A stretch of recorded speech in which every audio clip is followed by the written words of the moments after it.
Classroom buzzed with idle chatter, the kind that fills the air right before the teacher walks in. But all of it faded for Emily Grace. She sat quietly in the second row, tucked behind her thick chestnut hair and oversized hoodie. Her fingers trembled slightly as she opened her notebook, praying, just today, that no one would notice her. But fate had other plans. Jason Miller, the popular jock with a cruel streak, strolled over with his two usual shadows, Tyler and Brent. The three had ruled the school since freshman year, and no one dared challenge them. Emily had managed to stay off their radar until now. "Hey," Jason smirked, leaning against her desk like he owned it. "You going to the spring dance with me?" The classroom quieted a little. A few students glanced over, sensing a scene unfolding. Emily's eyes widened. Was he joking? I'm not going," she mumbled, not daring to look up. Jason's smirk vanished. "What? You too good for me?" "I just don't want to," she said, a little stronger this time. That was all it took. Without warning, Jason reached out and yanked the front of her shirt. The cheap fabric tore with a loud rip, exposing her undershirt and sending her into a panic. Laughter erupted across the room like a wave. Emily gasped, clutching the remains of her shirt to her chest as tears welled in her eyes. But something shifted in that moment, not just humiliation, not just fear. Something cracked. That night, Emily didn't cry into her pillow like she usually did.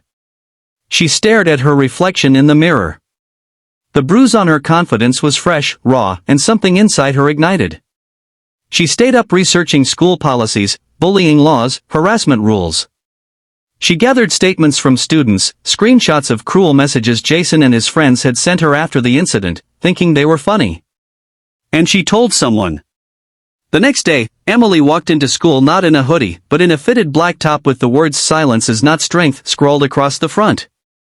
She walked straight to Principal Hargrove's office. She didn't stutter. She didn't flinch. "I want to file an official report. And I've brought evidence." The administrator stared, surprised at first. But when he saw the video clip recorded by a student on Snapchat, now going viral, his face paled.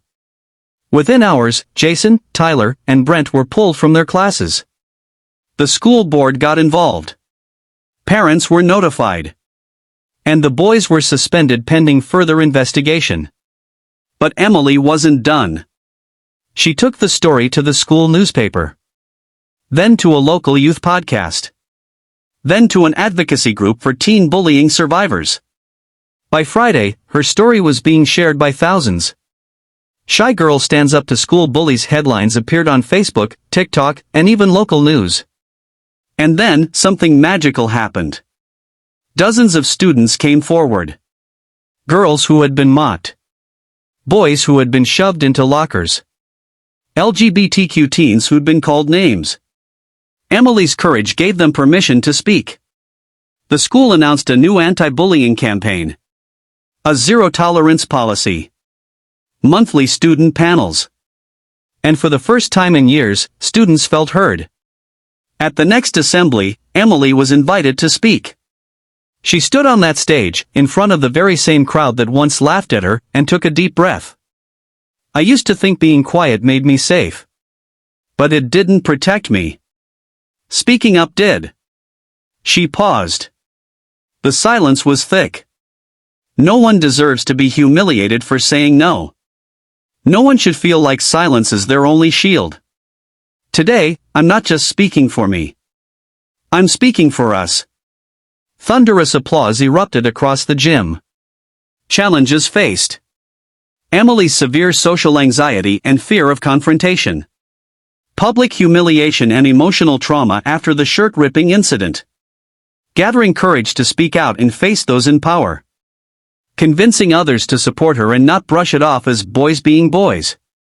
Going from silence to becoming a public voice for other victims. Resolution: Emily's bravery led to real, institutional change. The bullies faced disciplinary action, and the school community grew stronger. Most importantly, she discovered her own strength not in shouting, but in standing firm.